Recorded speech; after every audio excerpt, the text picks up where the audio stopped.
preservation of and increased access to the 92nd Street Y Humanities Audio Archives is generously funded by the National Endowment for the Humanities. Thank you, Bob. Known from the early 60s onward as one of the prime inventors of the art movement called pop, Claes Oldenburg has since the 1970s amassed a really stunning series of awards for sculpture and for general artistic merit.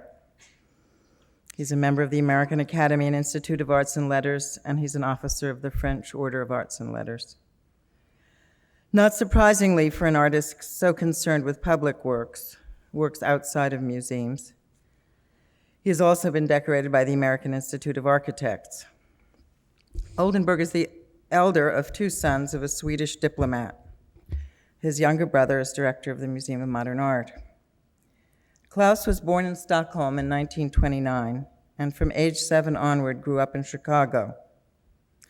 From 1946 to 1950, he attended Yale, where he majored in English and in art. In the early 1950s, he was back in Chicago, studying some of the time at the Art School of the Art Institute of Chicago, and working also as an apprentice newspaper reporter, covering police stories for a kind of local AP.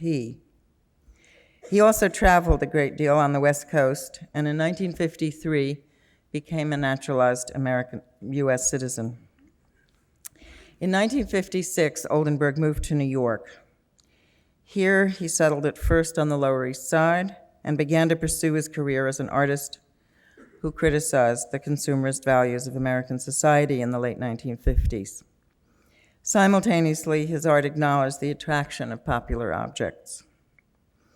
An environment of 1960 called The Street was populated by childlike, ragged-edged creatures, chiefly figurative, who reflected the colors and the poverty of New York slums. The Street marked one of the first appearances of Oldenburg's serial-comic alter ego, Ray Gun, an object with human attributes, such as phallic potency. The Ray Gun Manufacturing Company, with Claes Oldenburg as president, began in 1961 to produce commodities, brightly painted plaster reliefs and three-dimensional objects, chiefly representing fast foods and mass-produced clothing. These objects were destined for Oldenburg's second important environment, the store.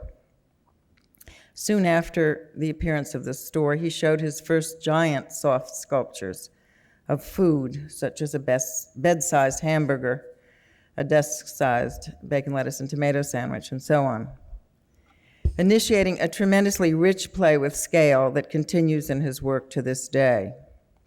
He began soon to exhibit very widely, and also to conduct performance works, happenings. A draftsman of tremendous facility and wit, in 1967, Oldenburg had a show of drawings for colossal monuments. I think my favorite of these is a New York monument, a drawing of a concrete block stretching to the four corners of Canal Street and Broadway. I believe this was before the term gridlock came into wide usage. The Colossal Monuments show was followed 2 years later, in 1969, at the height of the Vietnam War, by Oldenburg's first so-called feasible monument, the lipstick ascending on caterpillar tracks. This tank-like sculpture with an inflatable red tube he installed on the Yale campus in a plaza facing an earlier neoclassical war memorial. There, it mocked the virility of the U.S. military and severely questioned the presence of our materiel in Vietnam. We'll hear more about this political cosmetic quite soon. Except for a year and a half in the Netherlands in the late 1970s, Oldenburg has continued to be based in New York, although he travels constantly, not just for exhibitions of his indoor sculptures, drawings, multiples, and prints, but also to explore, create, and install large-scale public projects. An extraordinarily articulate man who writes and publishes his notebooks with regularity, Oldenburg, remarkably enough, has never before this evening lectured publicly in New York. In 1977, Oldenburg married Coosje van Bruggen, a Dutch art historian whose doctorate is from the University of Groningen. Ms. van Bruggen was on the curatorial staff of the Stedelijk Museum in Amsterdam and taught at several institutions of higher learning in Holland. She has written major monographs on Oldenburg, on Maria van Elk, on Bruce Nauman, on John Baldessari, as well as numerous articles on contemporary art. Since 1977 or 78, she has collaborated with Oldenburg on the conception and execution of large-scale projects. These projects, public sculpture, is the subject of the slide talk tonight, which is titled The Spirit of the Monuments. I believe it will give us all a chance to see Oldenburg's public sculptures around the world, which I think most of us haven't seen, except for perhaps a few. This was to have been a two-person talk, with Claes and Coosje alternating, and I think a chance for us to see their collaboration in action.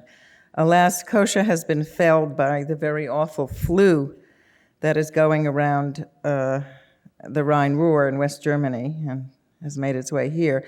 So Claes Oldenburg will go it alone. Following his talk, I will ask a couple of questions, and we will then focus on the written questions from the audience. Thanks.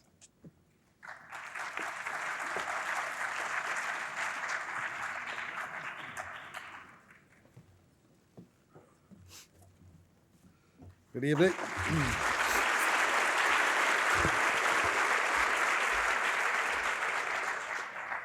Well, it's very sad that Coosje isn't here because we like to do this together. It's kind of fun to stand up here and never know exactly what the other person's going to say, and hold yourself back if the other person says the wrong thing.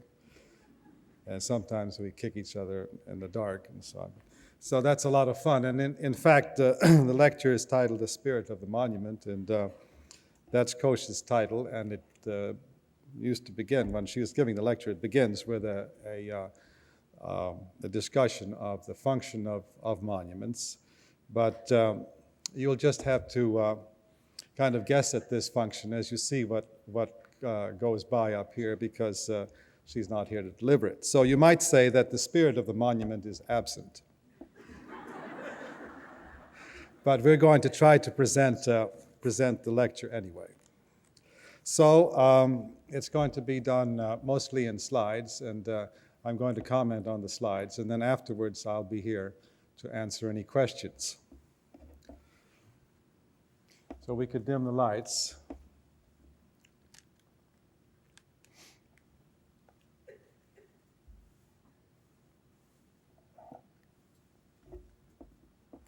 This is going to go back quite far in time.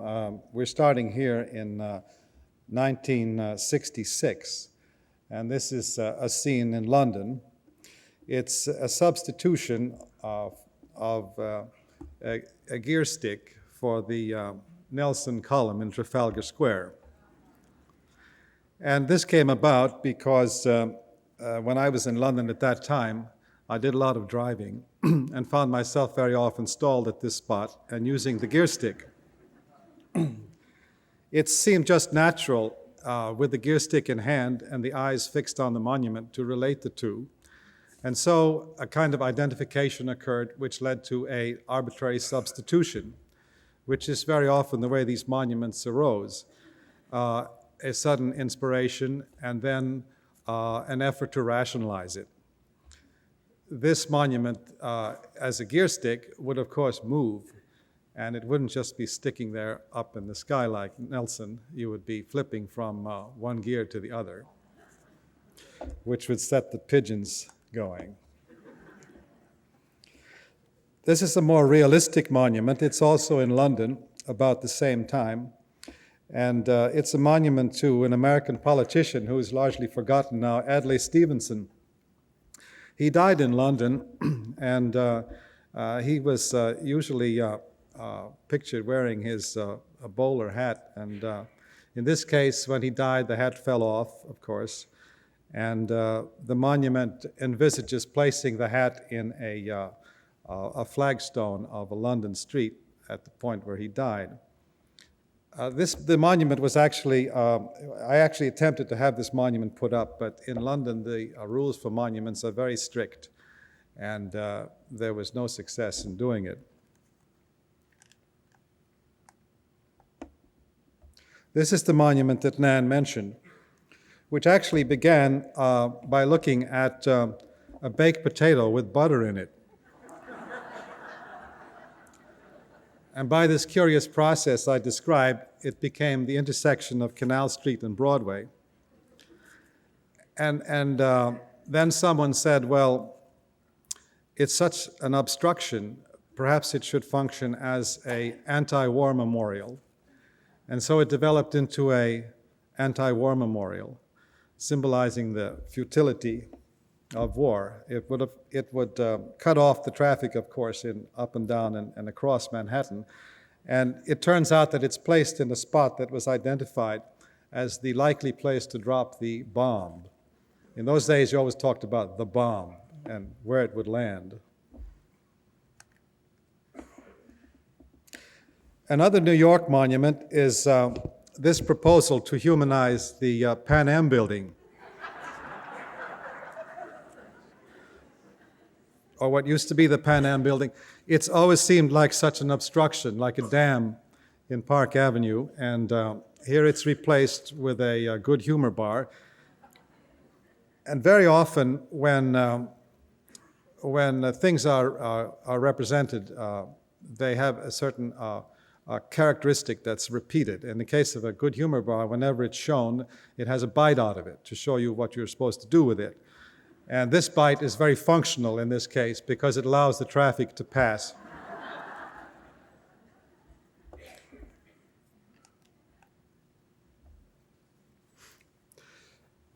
London, again, in 1966 was a very dark winter, and I thought it would be great if there was some kind of a ball like a sun or something to float in the Thames.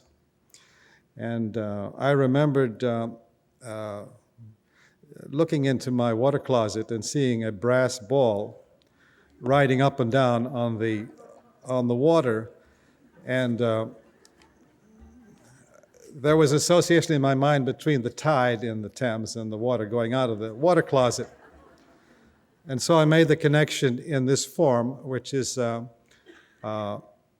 attached, as you see, to a bridge near the center of power in London. And this would, being a very shiny brass ball, it would be something like an old-time galleon or something, like a Turner maybe, sitting in the Thames and going up and down slowly. The monument was misunderstood because people thought I was saying that the Thames was polluted.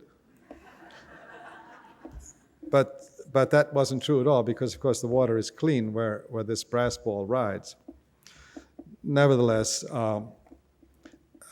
you can't reject any interpretations when your mind is as loose as to produce this sort of thing. You can't exactly set rules for how it should be interpreted. And the Fountain of Eros was being repaired at the time in Piccadilly Circus, and so this is a substitution of a more contemporary subject, which would also be keyed into the tide so that it would rise and fall like maybe a pumping organ or something.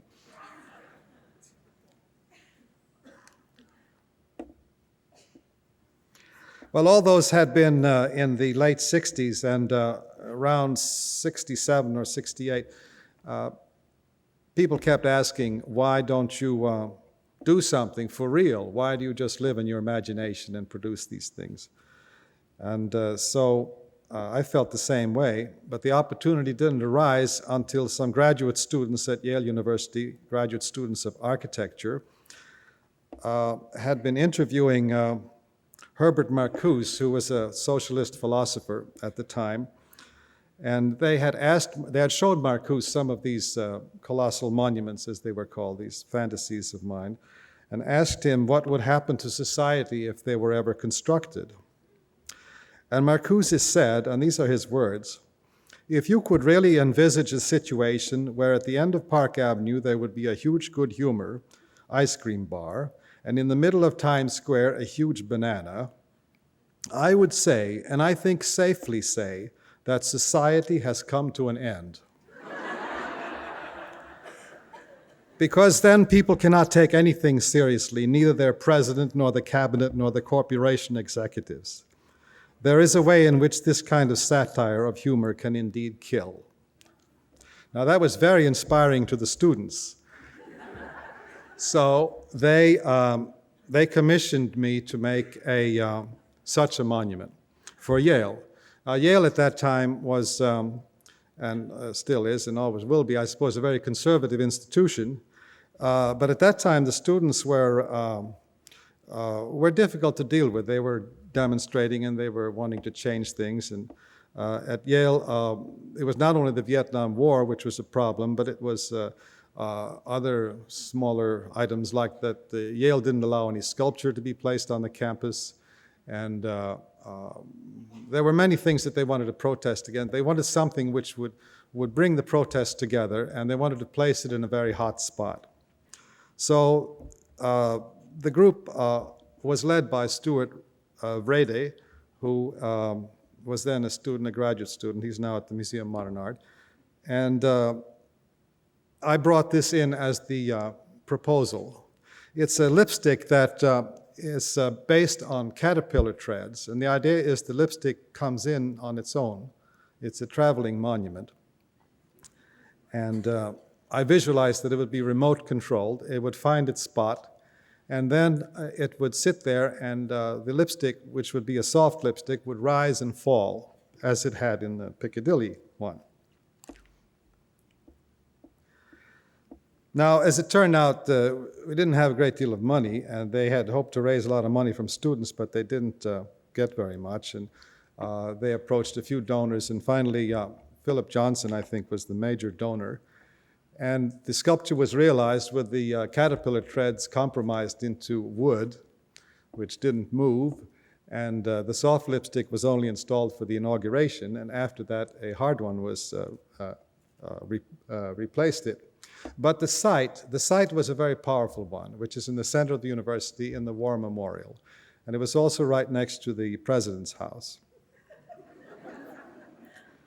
Now, this could never have happened except that the administration was so scared of students in those days. They thought that let them do this and they may not do anything worse. And in fact, some people who worked on the sculpture felt that they were compromising the revolution because they were diverting it into aesthetics. So there was a lot of interest about it. Vincent Scully, who was a good friend of the president, was a secret backer of the project, and I think that's one of the reasons that it was allowed to happen.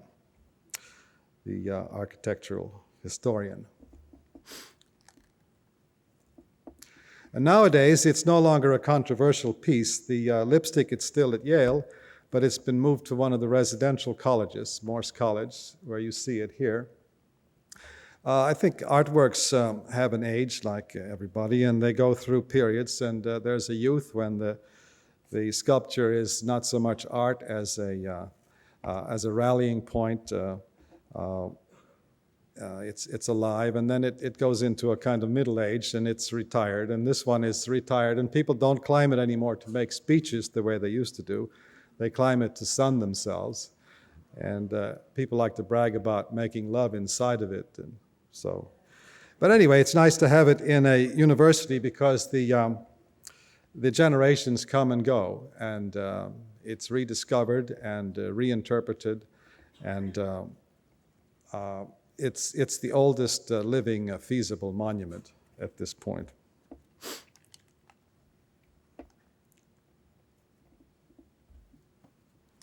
That was 1969, and the series of large civic works that followed didn't really begin until about 5 years later with the clothespin in Philadelphia, which was followed by this piece, is the Bat Column, which is 100 feet high, located in Chicago. This was a commission for the GSA, and you see it here when it was put up in '77. The landscape around it has changed quite a bit since this time, and it's a sort of lesson in site specificness. In placing a sculpture in a city, you can't really insist on that because in 10 years, usually the situation is totally different, at least in America, in growing cities like Chicago and New York.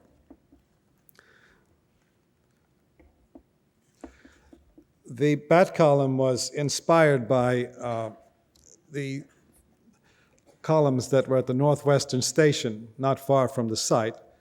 The Northwestern Station has now been torn down and another building has been put up.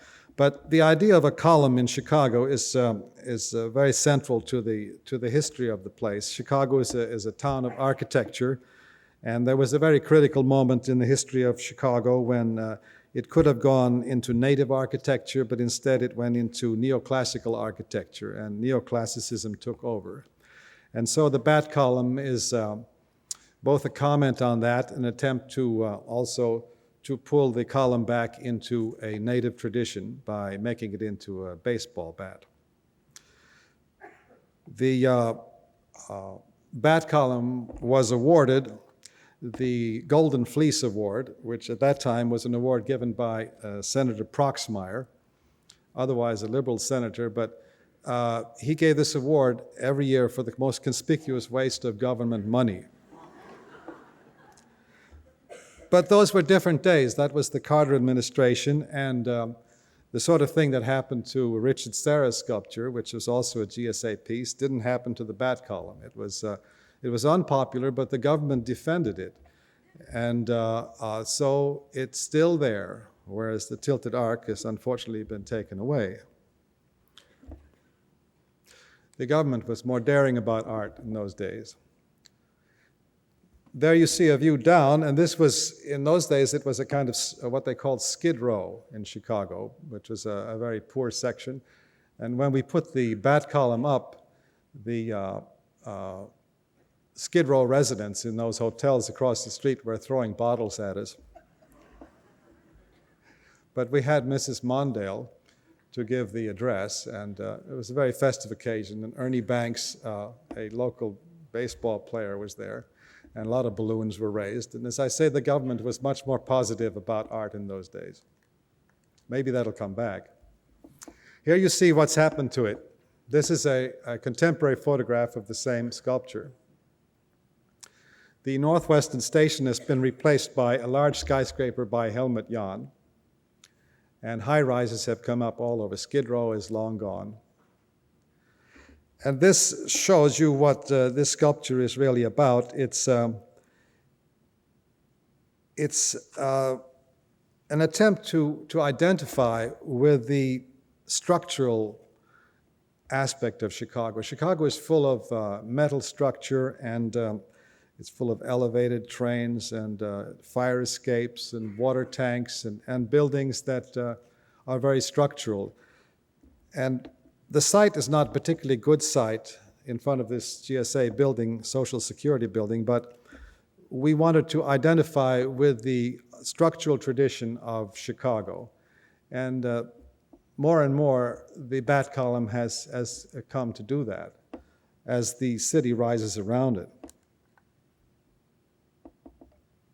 Michigan Avenue in Chicago has grown a lot since those days too, and this is an early proposal for a skyscraper just south of the Hancock Building. Chicago is interesting because of the different scales that the architecture has. Different periods have produced different scales, so you can see the history of the city in terms of the scale.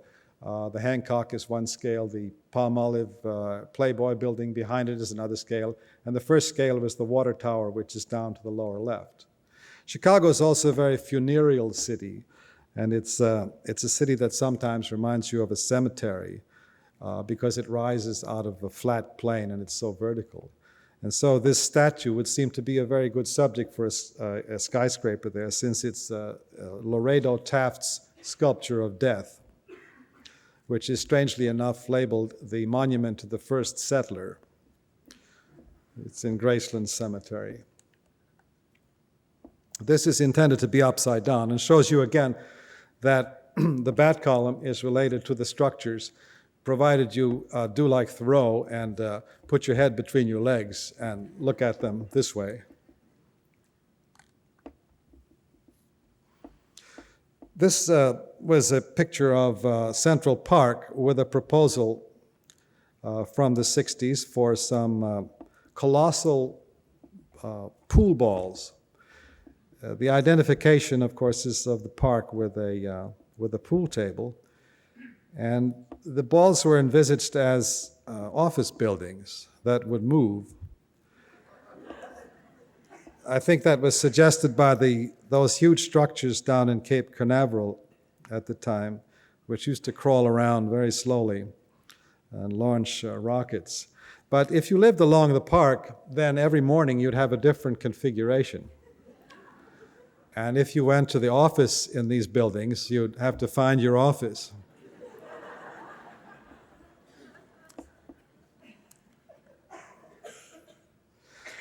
The proposal for Münster, Germany, which came in 1977, just after the Bat Column, was based on the pool balls in Central Park. But here it was only possible to build 3 balls for a municipal park in Münster.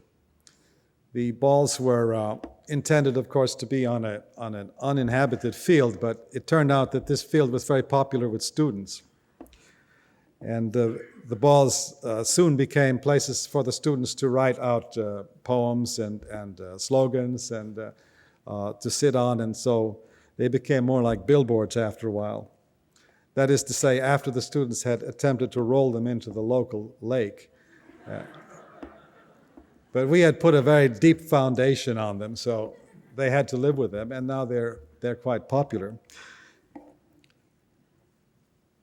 Our hope is, I say, Coosje and I always hope that the sculptures that we develop for places will become emblems or something associated with these places, so that they will serve a function and people will think of them as being their own. And this has happened with the balls here in Münster, which are very popular, even if they're not used as art. They're used more as billboards.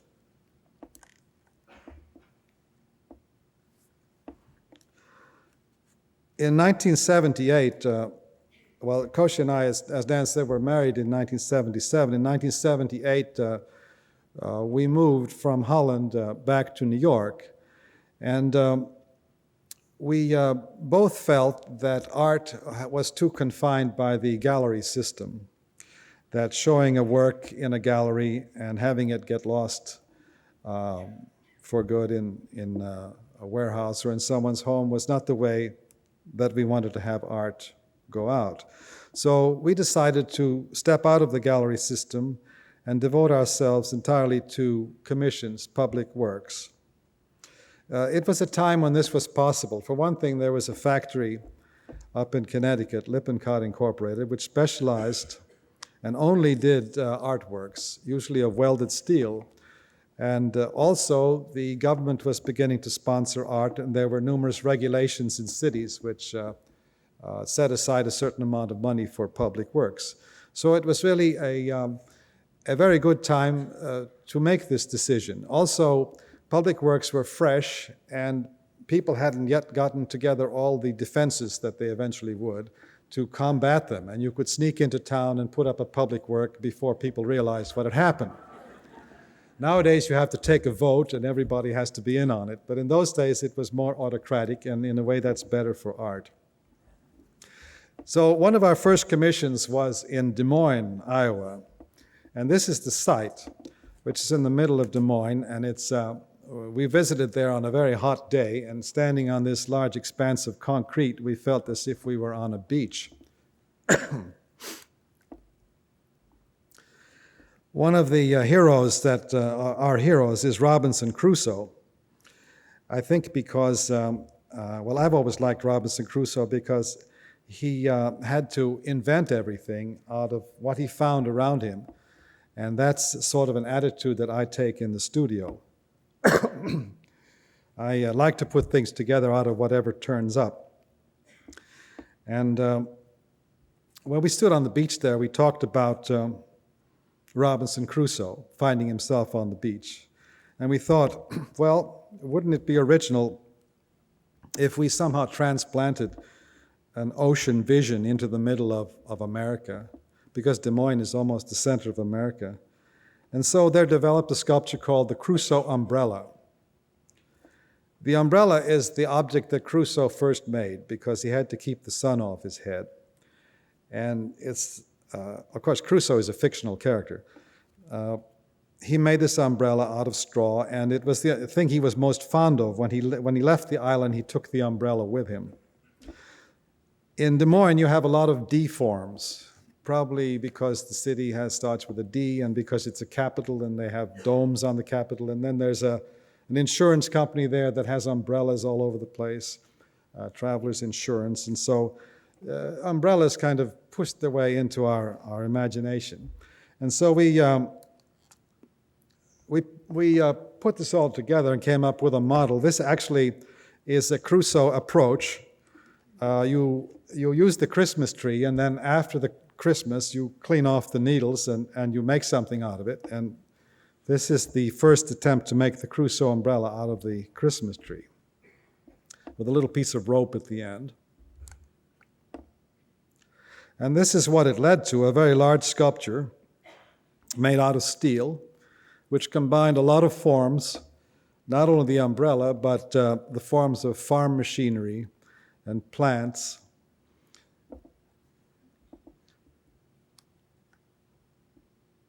And there it is when it's finally placed in Des Moines. The color was originally a color derived from the John Deere Company farm machinery, but it wasn't the right green. It was too light. And so instead we took the green from the typical New York dumpster, which is that nice dark green. It's fit the umbrella. And there you see the umbrella in front of the concert hall, an auditorium, and the city hall in back, or the Capitol in back. And our feeling is that the umbrella functions a little bit like that road in relation to the dome of the Capitol. It kind of repeats that long run and then the domed end to it. But also you can see how insignificant public art is in this picture. We would always do a sculpture and then fly away, and then we would look down and we couldn't even find it on the ground. That's how art is. I mean, you have to look at it close, and that's the other thing about scale in cities is that it's very important to have the right scale. That we're not engaged in just making something large. The reason it's large is because it has to compete with buildings and cars and all the things that happen in a city. But it has to be just the right size. And this umbrella is the right size when you're down next to it. And that's the important thing. This is a sculpture which followed in Las Vegas at the university, and it's between an auditorium and a concert hall. And the sculpture is a flashlight which is facing downward. The university wanted something to call attention to the events in the auditorium and the concert hall, and so the first proposal had been a tower which would throw light up into the sky. However, that seemed to be somewhat of a cliche in Las Vegas, where most of the time is spent doing that on the Strip. And so we started to think about something that was a bit anti-Las Vegas, which would reflect the other part of Las Vegas. Now, Las Vegas is a very big city, and many people there live a family life and have an intimate time. Not everybody goes down to the Strip. One of the models for the scale of the flashlight is the lighthouse out on Roosevelt Island. Another one was the torch from the Statue of Liberty. That's definitely facing upward. But this is the sort of thing that we wanted to counteract. And we combined our thinking with the cactuses that were standing around. And the result was this form, which is a cylinder with profiles of a flashlight set around it. And it's facing down, and the light is very, very minimal, coming up from the bottom. The structure of these fins, of these profiles, creates a very, very dark blackness in the daytime because it's composed of shadow. And it's a very strange thing to see in Las Vegas. We wanted to do something that was like a hole in the day, which was like a piece of night left over in the day, which is the way sometimes it feels in Las Vegas. And so nothing in Las Vegas is black because it's a desert country, and to make something black means to invite the heat in. So everything is trying to push the heat away. But this flashlight pulls the heat in and is like as I say, like a hole. And then at night, the flashlight disappears and all you have is the illumination down at the bottom, a very quiet, sort of gentle illumination coming from the bottom. This is one of the projects that Coosje influenced very strongly.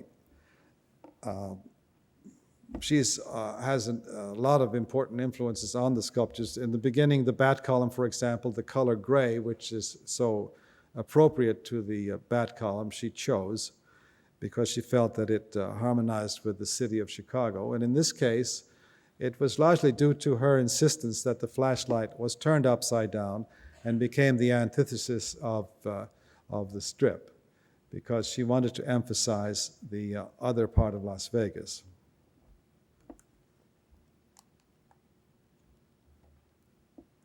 Another university sculpture is at the University of Pennsylvania. It's called the Split Button. It originally was visualized as a button having fallen off the statue by Calder's grandfather, which stands on top of the City Hall. And it had the 4 holes, which were reminiscent of Penn's plan for Philadelphia, which was 4 parks around which the city would grow. And it was to be a button to sit on in this very landscaped center of the campus. But the more we thought about it, the more we felt that was a rather dull way to treat a button, so we broke it. Coosje said that we've got to somehow cut across the perfection, the symmetry of the circles. So it became a split button, which is also what we imagine as the most useless object possible. That is to say, a student gets a shirt back from the laundry and the button falls off, and what can you do with that? So the split button had its origin as that. It's located in front of the library. And from the very beginning, it became a place where people would climb and sit and stick their head out, of course. And sometimes the whole band got on, and sometimes the football team got on and jumped on it and tried to make it come down. Eventually, we had to put a stem under it to hold it up. But its function over the years, right in front of the library, and there was a lot of opposition in the beginning to it. Some people felt that it was too assertive for a sculpture, that sculptures should be polite and have their place and lie on the ground and not stand up like this. And they certainly shouldn't be bright white like this. But we insisted, and the sculpture is still there. And it's used for many things. This is a happy moment, and it's also used to make a statement like this, which was done for students and relatives who had died of AIDS. This was a week it was wrapped up like this.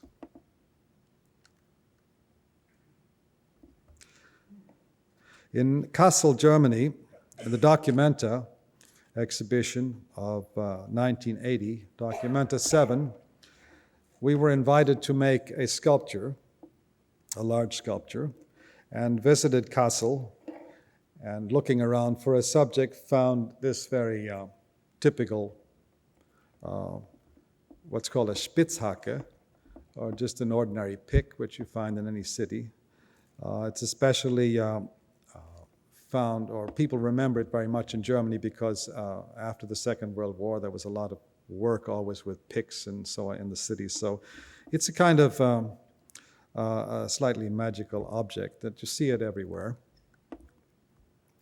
And of course, in Kassel is a famous statue of Hercules, on top of a folly that was built in the 18th century.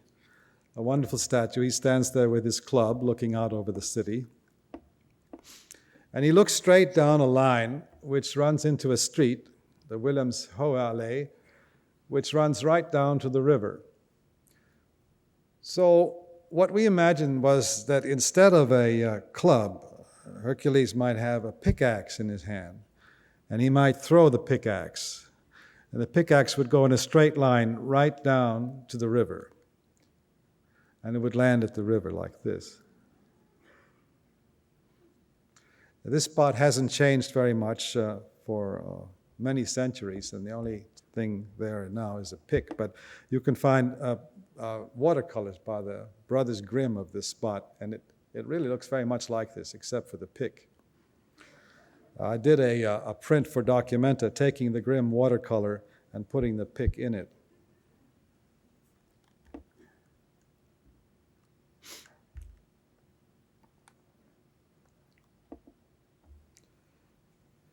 Another sculpture for Germany in Freiburg im Breisgau.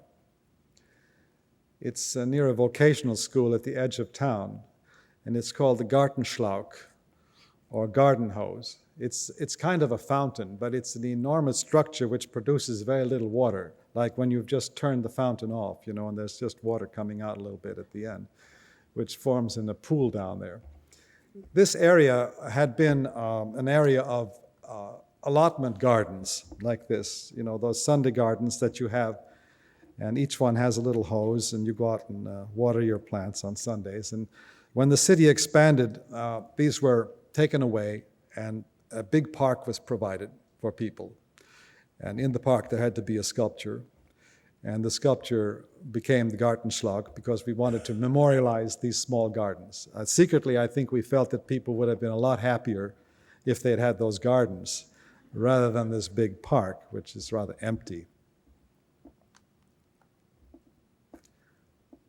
This sculpture was made in a very difficult process at Mannesmann Company, because when you bend steel, this is a 50 centimeter diameter, when you bend steel, it tends to turn into an oval or flatten. And we didn't want that. We wanted it to be a perfect circle all the way around. So they had to invent a special machine which heated the steel and passed it through so that you would have this perfect curve. People like to try to climb up to the top of it, but it's very frightening, and nobody ever makes it over the top and down the other side. And as I say, a little bit of water runs out of it and forms this pool.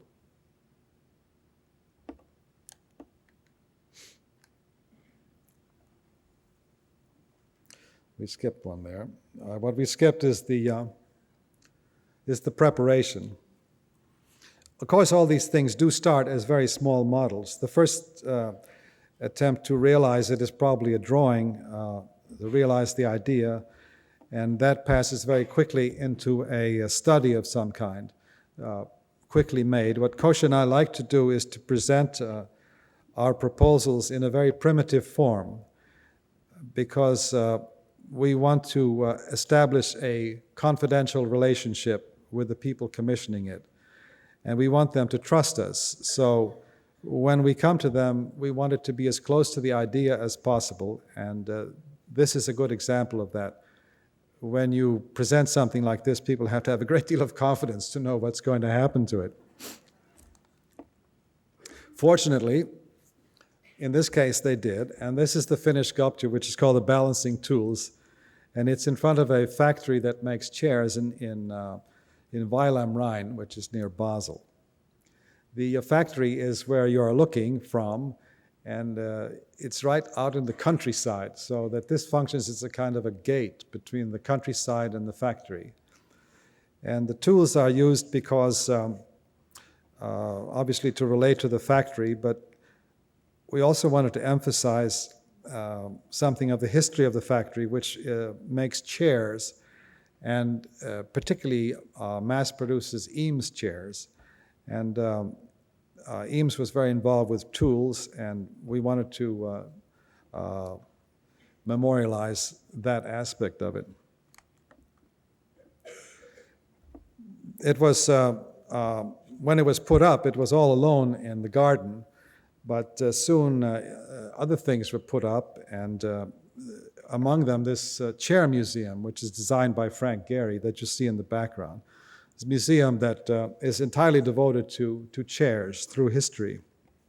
It makes it very difficult to have a lot of shows, but it's an extremely interesting building that you may have seen pictures of from other sources. And the balancing tools functions as a kind of a counterpoint to it at this time.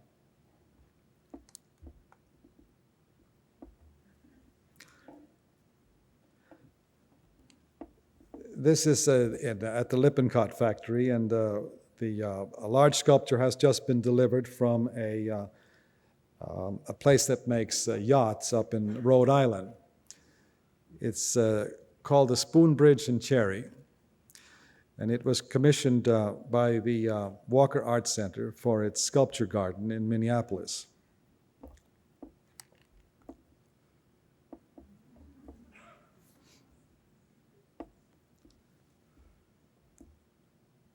It's also a fountain, and again, it's a very modest fountain.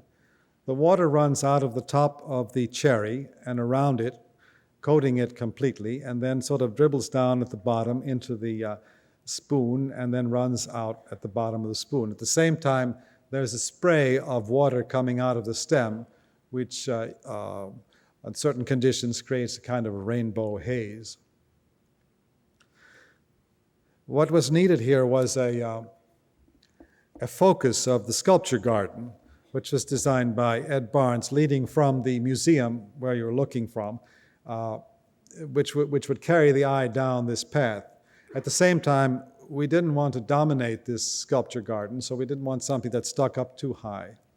And I had been playing around a lot with a spoon for many years, and had not been able to work it into any kind of a sculpture. I had had it standing up and lying down, but nothing had really worked until Coosje came along and said, the problem is you don't have anything in the spoon. And she put that cherry in the spoon, and when that happened, the sculpture came to life. And it's almost a symbol of our collaboration, we feel. But that's what brought the sculpture finally to life. It has something of a ship quality. There was long ago, there was a story I remember about Minnesota. Some people had claimed to have found a Viking ship up in Minnesota. And that turned out to be an artificial ship that somebody had planted. But the memory of that is contained in here, and also perhaps canoes that are pulled up on shore. Minnesota is so much about lakes, and the spoon itself is a kind of a symbol for a lake. Minnesota gets very cold, and of course, if you have a fountain, you have to worry about that. And a sculpture that is a fountain should look good in winter as well as in summer. We had hoped that they would leave the water in and people could go skating, because there's something about skates that would fit in very well with the spoon. However, they drain it, and nevertheless, it has a certain winter aspect. It looks like a cherry sundae or something in the winter, and does seem to survive the season. I put this in because I wish that Coosje was here to add what she adds so well to the lecture. But this is the model you see, and when we presented it, which was in '89.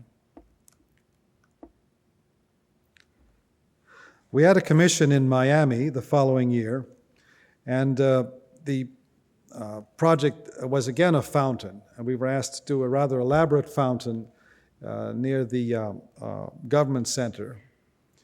And the first thought, of course, we had, since we like to have very obvious thoughts and see what we can do with them, was oranges. And that led to the thought of an orange squeezer. My favorite happens to be one called Silex Juice-It, which is kind of out of date. But it has a monumental quality, and I once realized a soft sculpture made out of a Silex Juice-It. So the starting point was this Silex Juice-It version of the fountain. And it carried out the ordinary requirements of a fountain, which is a kind of a bowl and a symmetrical central situation. But this was only the starting point. And what we did was to break the bowl, and we loaded the bowl with peels and orange slices. And this shows a moment before the sculpture has actually taken place. It shows the sculpture falling and breaking. And this shows the end result. That's the courthouse behind it, and on the right there's a library by Philip Johnson. It's a kind of a courtyard made of concrete, and this thing is in the middle of it. And the breaking quality that the bowl has seems to open up the architecture around it. It's a sculpture that has no center and many, many different ways to look at it. It's a sculpture that inspires you to walk around it all the time. And the fountains are programmed in a very erratic way so that you never know when they're going to come on and go off.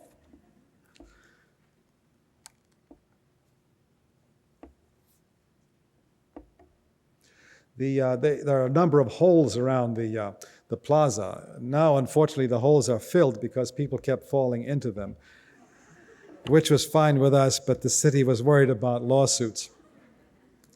But otherwise, this sculpture is not at all compromised. It's a very difficult sculpture. There was another problem because nowadays, well, this is recent, you have to design sculptures that cannot be run into by people who are blind, or it's called sightless now. And after we had built this sculpture, they passed a law stating that all sculptures had to have railings around them to keep people from running into them. And this was because the sightless people had to have the same possibility of access to the sculpture as the people who had sight. And we argued about this a great deal, and finally we put some markers which warn people when they're coming close to the sculpture, because it's really a rather dangerous sculpture, even if you can see where you're going. As I say, people fall into it, or they hit their head while they're looking at something else.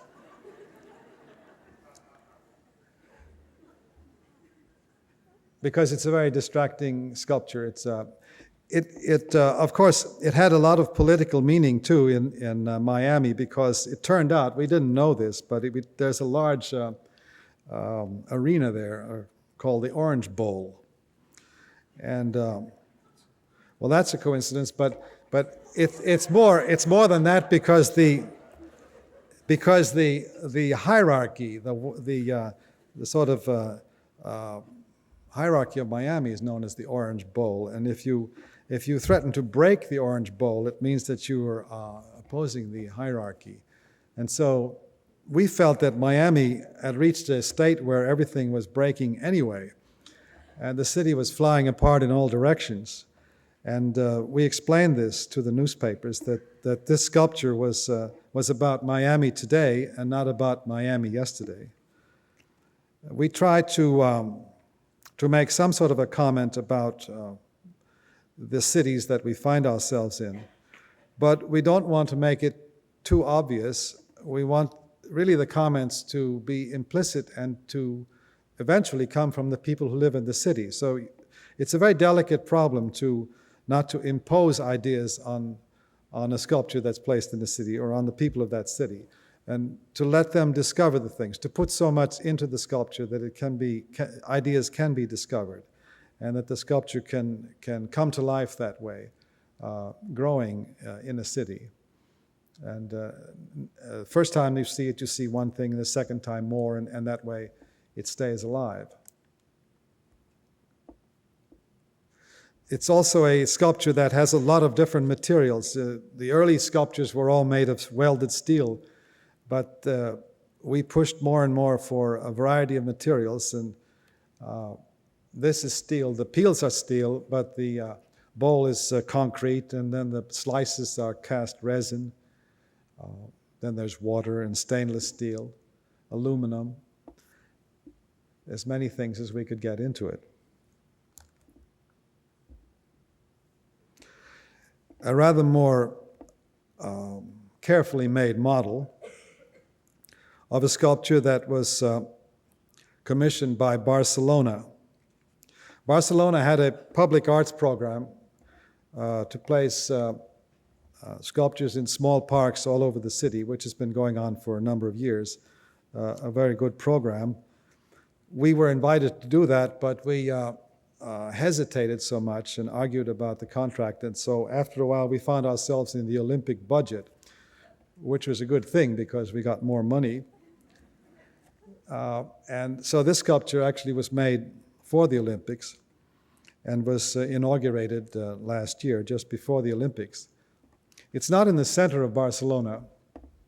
It's in the edge of the city, in an area that's being developed as a new residential area and a park. It's called the Val de Hebron. It was also an Olympic site for archery and soccer.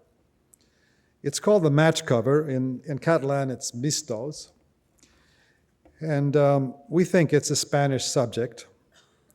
We think the subject of fire is Spanish, and we think there's something of a windmill about it, which reminds us of Don Quixote. And the colors are the Catalan colors.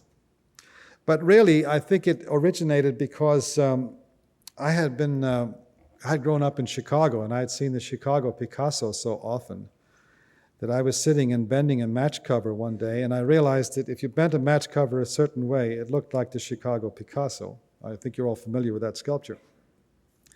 And so this is an attempt to suggest that sculpture, or to establish a bond between Chicago and Barcelona, which again is not necessary, but it's inside the sculpture. You could also say that the sculpture has something martial about it. We thought the matches were a little bit like perhaps, well, even today, the Spanish Civil War is on people's minds, and we thought about that. And then when it became the Olympics, we thought about competitors, of course. Some people who are full of energy running, some people who are burned out, some people who are burning. Because the sculpture is not just this central portion, it has a lot of matches strewn around the intersection. And just beyond this is a reconstruction of the Spanish Republican Pavilion of 1937 by José Sert, where the Guernica was first shown, and it's a very historic building. That has been reconstructed and will serve as a museum. So this little center of the park will have that museum plus this sculpture. It's high on a hill, and you're looking down towards the Mediterranean. And there you see some of the spent match, or that's actually an unburned, but some of them are burned. And it gets very Mediterranean when you get up on the thing there and lie under those things. In the background, you see the hill with the amusement park up on top, Tibidabo.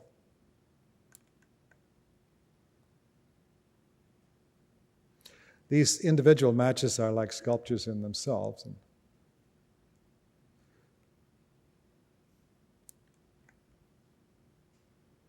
That's the Mediterranean beyond. It also, I think, has a little input from the Gaudi Cathedral.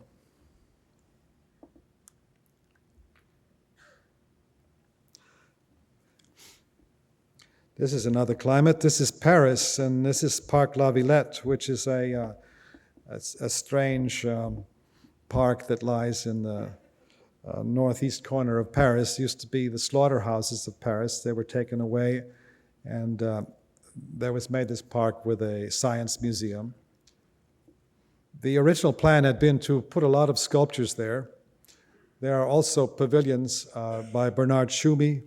You can see one of them, a red one there. It's a kind of a futuristic landscape.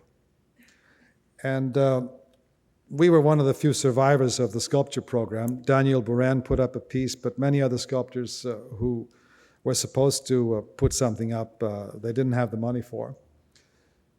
What we have here and managed to put up is a buried bicycle. The concept is that you take a 50-meter long bicycle and you bury it in the ground, and only a few things stick up. But the things that stick up not only are individual sculptures, but they have a certain logical relationship to each other, which you can figure out after you look at it for a while.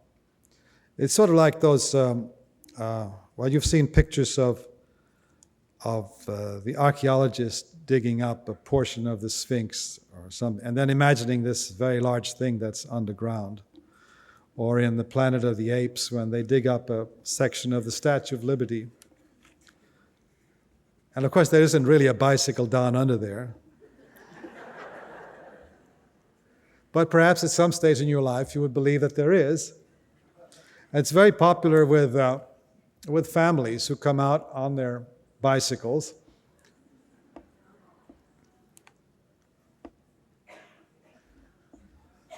And like to climb on it. This is one of the problems, of course, that we have with public sculpture, is that, we belong to the generation that thinks that you're supposed to stand back and look at the work of art. I mean, not really, but we would prefer that, actually, because the sculpture does get very badly damaged when people climb on it. But this particular sculpture is climbed on a great deal, and I would go out there and sit in one of those chairs and watch, and the family would come out, say four persons, and first the mother would help the kids up on top, and they would slide down the bicycle seat, and then finally she would get up and slide down, and then the father would get up and slide down, and all the time they were taking pictures of each other. So I guess, we have to console ourselves that we appear in all these photo albums.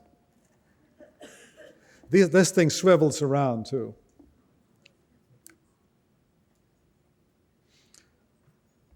You see one of Shumi's structures in the back.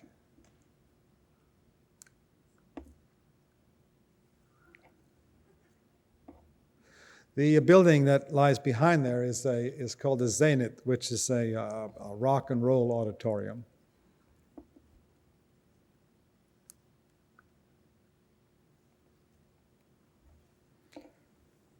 What used to be the Seagram's building on Park Avenue has a program, as you know, of putting up sculptures from time to time. And this sculpture was put up 2 years ago. It's a horseshoe, as you see, and it has an inscription on it, Animo et Fide, and it must have been a rather mysterious object on Park Avenue for the few months that it was up. And that's because it wasn't really meant for Park Avenue, it was meant for the highlands of Texas. And this is where it was eventually placed.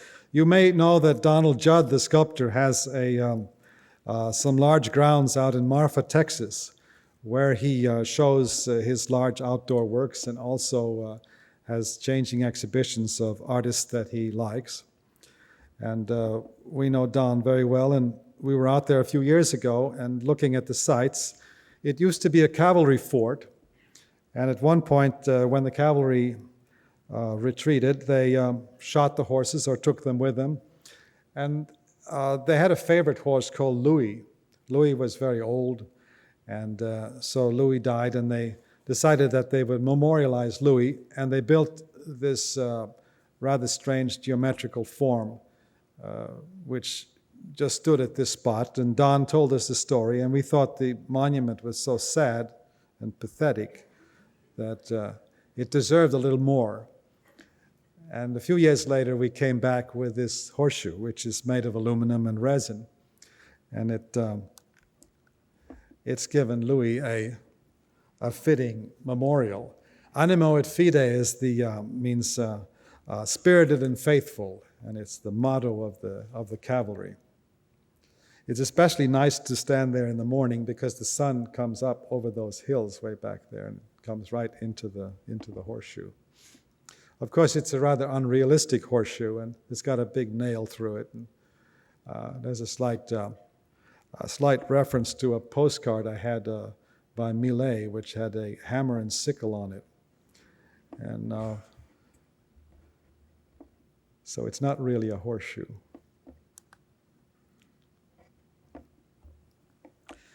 One of the longest projects that we worked on, these things all take many years, by the way, from the commission through the contract, through the fabrication, and sometimes through the political process, which can be very involved, as in this case. This is in Cleveland, and the sculpture here is known as the Free Stamp. Standard Oil Company had built a new building, Standard Oil of Ohio, which you see on the left, in the center of Cleveland, and they had commissioned a sculpture in front of it. Right across the street is a famous existing sculpture, a Civil War memorial, which you see on the right there.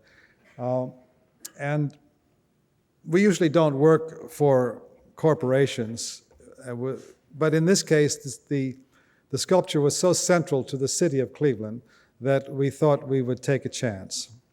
The trouble with corporations is that you never know who you're dealing with, and one day your best friend disappears and is never seen again. The architects, Obata and Kassabaum, had provided this pad in front of the building, which you can see there under the stamp, and that was a pad where a sculpture was supposed to sit. We have a lot of strange relations with architects, and they always are trying to tell you exactly where you're going to put the thing. The exception to that, of course, is Frank Gehry and some other architects, but a more conventional architect will designate where the sculpture is going to go. In this case, it was so blatant. The sculpture had to go right on that pad that our first response was to put a rubber stamp on it. Now that's a very facetious response, but it turned out to be not only that, but a very good solution, because the building has something of the character of a stamp, and so does that sculpture across the street. And so we developed the sculpture to a point where it really began to work. The original idea was to have it as a kind of a house. You could enter it and then you could look up inside, but that proved to be impractical. So it was just placed down like this on a pad. And the letters "free," which Coosje said should go on the stamp, as a paradoxical statement, it being crushed down. She said the only thing you could put there is "free," which will negate that. You can read, or you could figure out. I mean, you don't always, no one tells you that, but you can figure that out by walking around what the letters are. And this was accepted by Standard Oil, and we were about to build it when Standard Oil disappeared. It was taken over by British Petroleum. And they changed all the signs, and they changed all the staff, and they said, we certainly don't want a rubber stamp outside our building, because that might say that we are a rubber stamp of Standard Oil. It was a very strange coincidence. And the contract was broken, and it looked as if the rubber stamp was finished. And British Petroleum actually said that they would build the stamp in Cleveland somewhere, but not in front of their building. But we insisted that it was made for the building, and in this case, we were very firm about being site-specific. So there was an impasse, and there were demonstrations, and a number of people wrote their support of the sculpture, but nothing really happened until, there were a lot of pressure. There was a lot of pressure put on the politicians, because the city of Cleveland was very favorable to the sculpture. It had gone before the planning council and so on, had been approved. So it was a matter of waiting for the political situation to become favorable, and that took a number of years. But finally, it did, and we were asked to come out to Cleveland and consider an alternate site if we could, given our feelings about site specificity. So we said, okay, we'll do it because we'd like to do it for the city of Cleveland, since that was the way we started the project. So we went out and we found a spot next to the city hall in a park called Willard Park. And the way we rationalized it, Coosje imagined that the stamp had been picked up from the original site and thrown 5 blocks through the air and landed on its side next to City Hall. This was very good because this site was a horizontal site. The other one was a vertical site, and the object was suitable to a horizontal presentation if you did this to it. also you could look from this site and see the original site. And since that pad was still at the original site, you had a kind of narrative sculpture. So with a story attached that people could tell. And this sculpture was actually put up, and the mood changed completely to a very positive thing. The mayor was for it, and the city council president was for it, and the chairman of British Petroleum came, and he was for it, and Evan Turner, the head of the museum, was for it. And we had an absolutely unbelievable inauguration, which was like a love feast, and with a band, and we couldn't believe it because it had started out so badly. So this was a case where a public sculpture went through a lot of trials and changes, and it had a happy ending. If you go to Cleveland now, you'll see the sculpture. It's also, there's also a lot of controversy about the color of the sculpture, but it's very logical that it should be pink, because that's what a stamp is. And it has a very interesting effect on the buildings around it, which are all, of course, very straight. And this being a kind of piece of architecture, it has a tendency to distort the buildings and twist them, and it really does very nice things to its surroundings.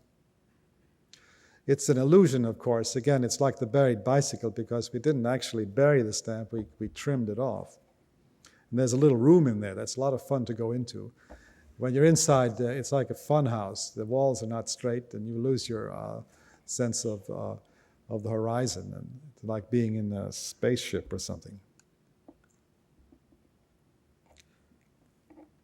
To go a little bit off course and back in time a bit to '85, one of the critical events in this period of the '80s for us was a performance that took place in Venice, in Italy.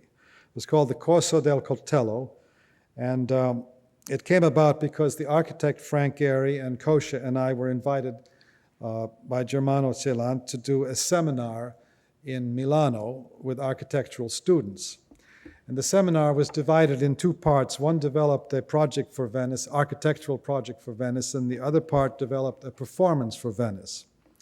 And the only thing which actually got done was the performance, so that all of these architecture students found themselves dressed up in strange clothes and moving curious objects in a kind of, in a performance that sort of bridged the commedia dell'arte to happenings. And it was a very free and open kind of thing as far as aesthetics was concerned. It was done in the city of Venice, near the Arsenale. You can see here a scene during the performance. If you go downtown to the Guggenheim in Soho, you'll see some of the props from the performance, which are on display now, by coincidence. This house ball, for example, which was a major part of the performance, that rolling over the ancient bridge that you enter into the Arsenale. It was, in a way, a kind of representation of how we go about taking the measure of a place, of a city, and condensing it into a monument. And it was like a municipal report on Venice. And it functioned on a comparison between the present and the past, so that all the characters in the performance had a dual identity. One was a present identity, which was banal. In my case, I was a Sunday painter and a seller of cheap souvenirs. In the past, I had been Marco Polo. And Coosje was, in the present, a travel agent. In the past, she was Georges Sand, or her present name was Georgia Sandbag. Frank Gehry was, in the present, a barber, but he had been Palladio. Germano Celant was a pool room hustler, but he had been Giordano Bruno. And there was this interpenetration, which is so common in Venice, of the banality of the present and the great history. And it culminated in a form which was called the Coltello ship, the knife boat. It was a Swiss army knife, which had somehow merged with the Bucintoro, which is the state ship of Venice in the old days, which was rowed by many galley slaves and was a very ceremonious thing. And here you see, this is the Sunday painter at work in his costume. Dr. Coltello, that was my name, had two assistants, that's Frank Gehry's sons, who were known as knife dogs. And we were all dressed as knives. There's Georgia Sandbag with her house ball. She had come over the Alps, and this ball would roll around the performance and interrupt all kinds of things. And this is Frank. This is after he lost his mustache. In the early part of the performance, he had a mustache, but it was shaved off. And he's wearing an architectural costume made of columns and pediments and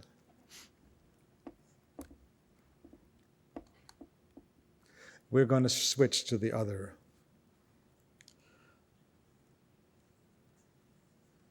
The Coltello here's the knife ship. The Coltello ship came in at a climactic moment in the performance, sailing under the bridge from the Arsenale, which is the old navy yard of Venice, a very secret and strange place. And there you see the oars. The oars were moving, at least on one side, and then the thing would dock on the other side. The boat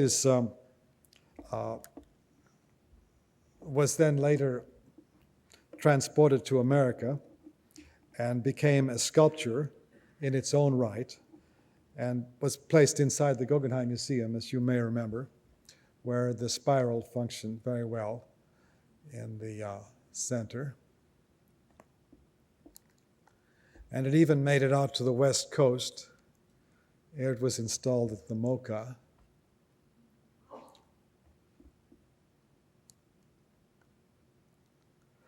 We continued to work with Frank, and this has been one of the developments of our collaboration, Coosje's and mine, has developed as we became more and more involved with architecture. We also became more involved with Frank, and he's a particularly receptive architect to art and to artists. He always has been, and it's a very rare thing. He's not envious of artists. And we went to the California Venice, where he had his studio, and we watched him work and studied his procedures and talked about all the projects that we would do together. One of the projects that we worked on was this camp for children with cancer in the Santa Monica Mountains above Malibu. This is a very rough model of it, but we imagined there a wave having come up on shore and brought with it a lot of buildings which were scattered around. Frank believed, and Coosje and Frank believed very much in a concept of what they call disorganized order, in which you would construct a village in a very random sort of way, and the wave would throw up this flotsam and jetsam, which would then be developed into the buildings. The dining hall of the camp was a symbolic wave, looking at it from behind. And on the other side, there was a large, the kitchen was in the form of a large milk can. The feeling we had, we may have been wrong, because it's very difficult to put yourself in the place of these kids that we were very moved by watching them. We wanted to do as much as possible to make the buildings as interesting as possible for them. And the camp never took place because the funding was withdrawn. And partly the people who were putting up the money objected to the imaginativeness of the buildings, and they thought that something like log cabins would have been better. We of course thought that the more the wilder it was, the more fun it would be. This is the infirmary, by the way, which is located at the center of the camp.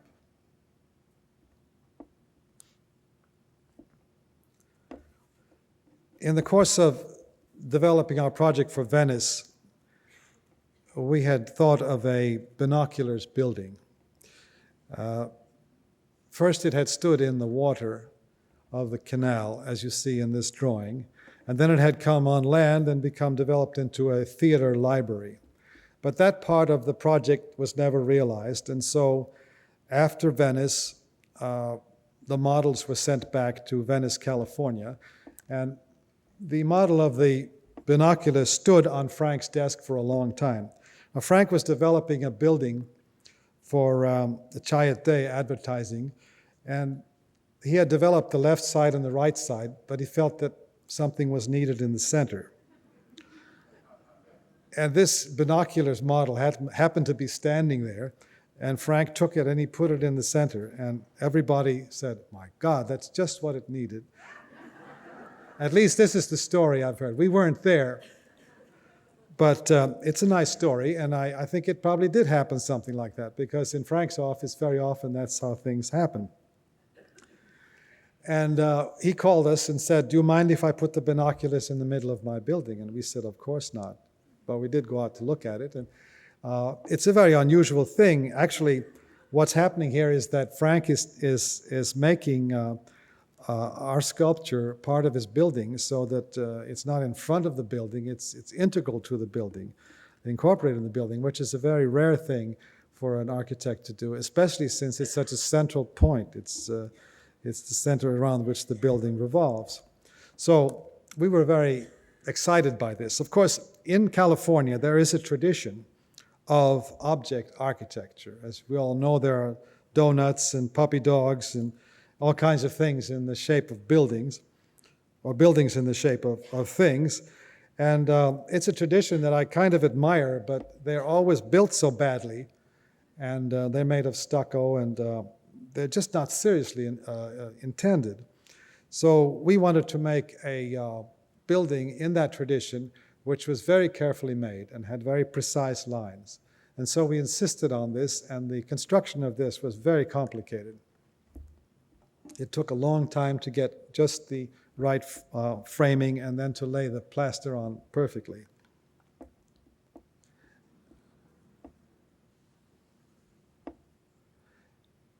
It's the entrance to the building and also the entrance to the garage. You drive in between the legs of the binoculars. And behind it is a conference room. And in the conference room, there are two doors, one to either binoculars. And one of the problems we had, of course, and we've always had in relating architecture and sculpture, is the interior. Because normally there's nothing inside a Henry Moore, for example. But inside this sculpture, there had to be something. And what we had was a room, but we didn't quite know what to do with the room. So we thought perhaps there could be a room for contemplation. The two doors lead off the conference room. If everybody is sitting around and nobody has a good idea, they say, "Well, you better go into the binoculars and think about it." So inside the binoculars, we don't have any furniture. We have a light coming in from the top, of course, but we also put a large light bulb. This is the conference room, and you can see the door to the binoculars on the left, and also the window through which you can see the binoculars, and then the landscape outside. Up at the top is a snake made of wood by Frank. And here's the inside of the binoculars with the light bulb looking up. It's a very large light bulb. And it has a window or two, because Frank told us that all buildings have windows. And if you don't have a window, it's not a building.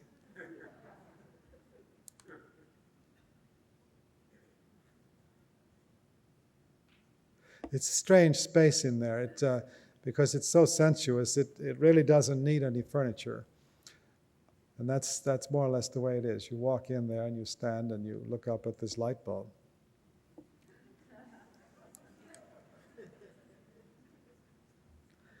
This is the last slide, and it's a drawing from 1989 having to do with architecture. Some years ago in the 70s, a collector in England, Lord Peter Palumbo, who also collects buildings, wanted to create an immaculate, perfect Mies van der Rohe building in the city of London, city area of London. He owned some property there, and he wanted to clear it and build this beautiful brown building. And I was involved because he wanted to commission me to do a sculpture in front of it. But it didn't happen, and one of the main reasons it didn't happen was that Prince Charles called the Mies van der Rohe project a glass stump, which was such an ugly thing to say that it kind of ruined the project. So years later, the independent newspaper in London was starting a new section on art, and they asked us to make a project for London. And so I remember this incident, and also the site, which is 1 Poultry Street. And Peter Palumbo had now succeeded in commissioning the late James Stirling to build a building on this site, and it was going to happen. And so we put all these things together, and we asked the Independent to send us any relevant material, and we would see what we could come up with for that particular site. So we looked through the papers and that they had sent us, and Coosje found a most wonderful quote by Prince Charles.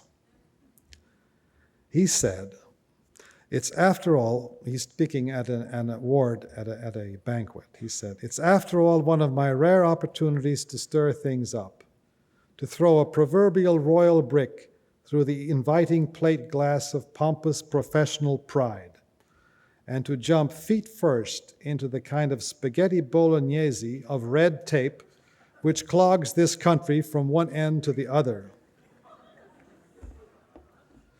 So Coosje said, that's the subject for our building. So this is known as the Prince's Foot. And it has windows. And it has columns, even if they're soft columns.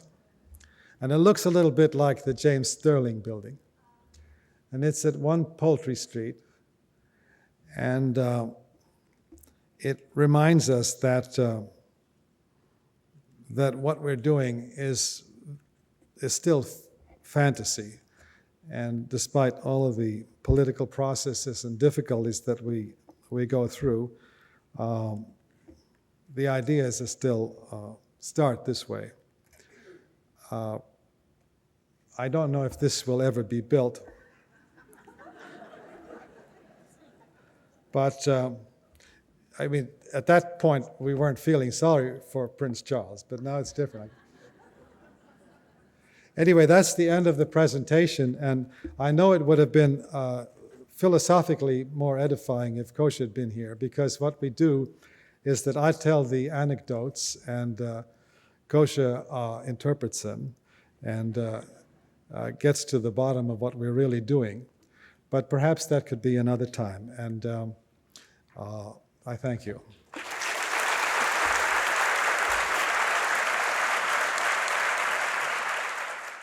Claes, I found that fascinating, and I have lots of questions, but so does the audience, which we'll get to very soon. I wonder if you talk a little bit about why it's so difficult to get such monuments accomplished in New York. Well, I don't know. There's it just has never happened for us in New York. I like to think that the fantastic monuments, the early monuments, are very close to the spirit of New York. I think because when I was a child, I always thought of New York as a fantastic place, as an unbelievable place where anything could happen. A Zeppelin could come in and anchor itself to the Empire State Building and things like that. But the opportunity hasn't arisen. I think what you have to do here is work for it. You know, you have to go out and put up your monument. I think the city actually will give you spaces. For example, there's a couple of islands in the river that they'll let you put things up on, but you have to pay for it and maintain it. Does the scale of the city work against? I think the scale is I think, well, I mean, there's nothing wrong with putting a sculpture up in Brooklyn or Queens, you know, it's all part of the city. But I think if Coosje and I would put something up, I think we'd look for a something in the middle of the East River or something like that, which have a little bit of distance from those big things, those skyscrapers. You mean like on Roosevelt Island or? Well, Roosevelt Island is getting rather crowded too, yeah. I think of that little island just south of Roosevelt Island, but that's already beginning to fill up. Anyway, we welcome suggestions and contributions. Would you talk a little bit more about how the works are fabricated? Do you continue to go to Lippincott in Connecticut, or? Well, Lippincott is still functioning, and it's the basic factory for us. We do build things overseas whenever possible. The Barcelona piece was built entirely in Barcelona. In that case, the models are made here and sent to the factories over there. Mm-hmm. But it's good to have a factory that one knows one's way around in. And the Lippincott factory has always gone beyond fabrication to arranging transportation and all sorts of things that are complicated, insurance and so on. What is the surface of most of the pieces you showed us? Well, it's automobile paint? It's mostly. Oh, you mean what's painted there? It's painted with an outdoor urethane, which is very strong. Thank you. Do you think writing plays a big part in your work, and how does that function? Writing. Your writing, or you're in Coosje's writing? Well, of course, Coosje is really, professionally, you would say she is a writer.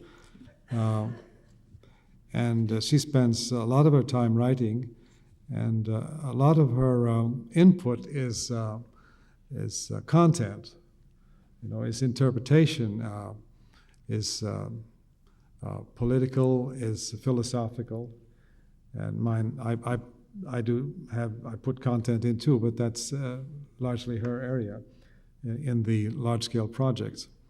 We also use writing as form.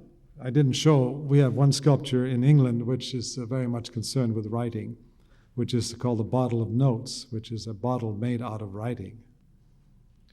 So I think writing does play a part, both as an invisible and visible part. And you go on keeping notebooks? Yes. Yeah. I mean, there's more of a text to the large-scale projects than there is to the smaller works. And before I started the large-scale projects with Coosje, I was more open in my approach to content. I was more formally involved than content involved. But it seems that the large-scale projects demand a text, being civic, being involved with people. They'd like to put things into it. They like content, and it's something that seems to come naturally when you're making something for a city. How well, this is an audience question, how well do you feel you need to get to know a city before you make a piece for it? Well, it's not necessary to know the city very well. We are working here with first impressions, and we're working in a poetic kind of way. We're trying to merge our poetry with the things that we find in the city. So it's not necessary to make a municipal report. It's often the things we pick up are either stereotypical or they're far out, or I mean, there's no rule for it, and it's not an attempt to make a municipal report. We never quite know what's going to function. It's a very intuitive process. But the important thing is that we mix our own feelings with it, so that it becomes an artwork and not an illustration of the mind of a community.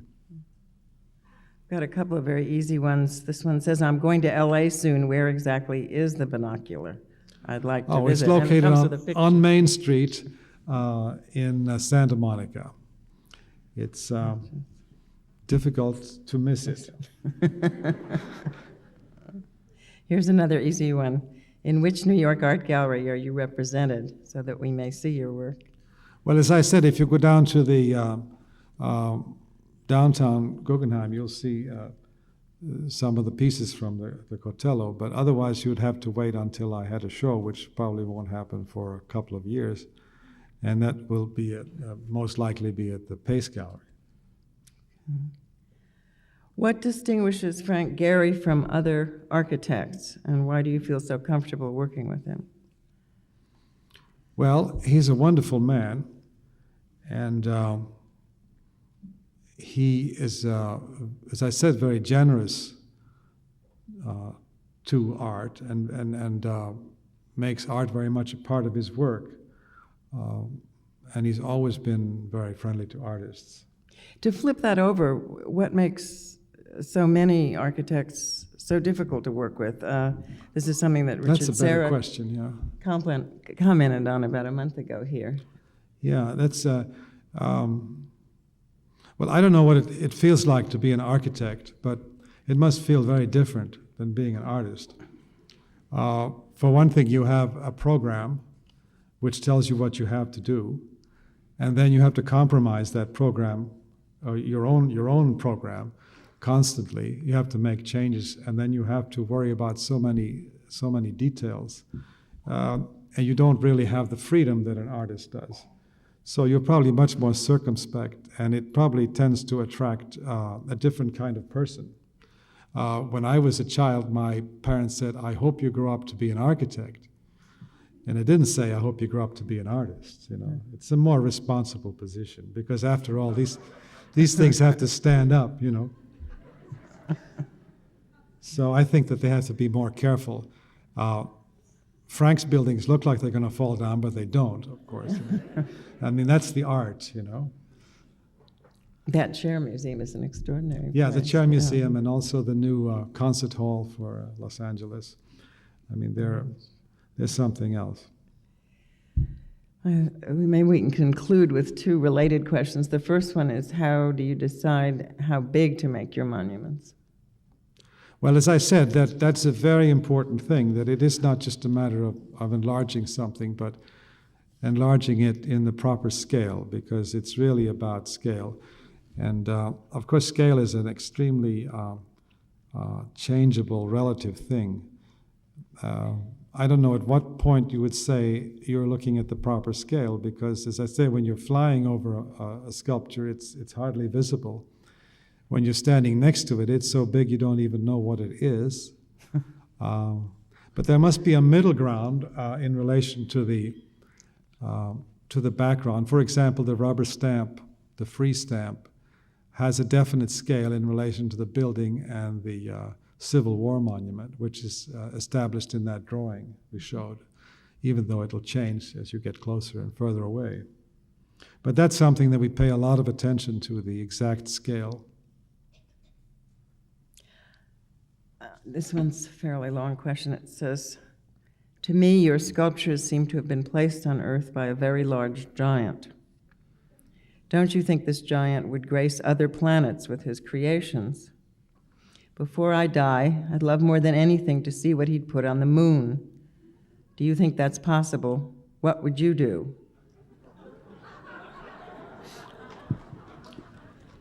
Well, as a matter of fact, there is a sculpture on the moon.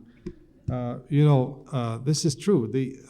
A few years ago, when we were last on the moon, the only time and ever, there was a project. I think it was Frosty Myers, the sculptor, who originated the project. He went around to several artists and got some very small chips, plastic chips, and they were mounted inside the module that was left on the moon.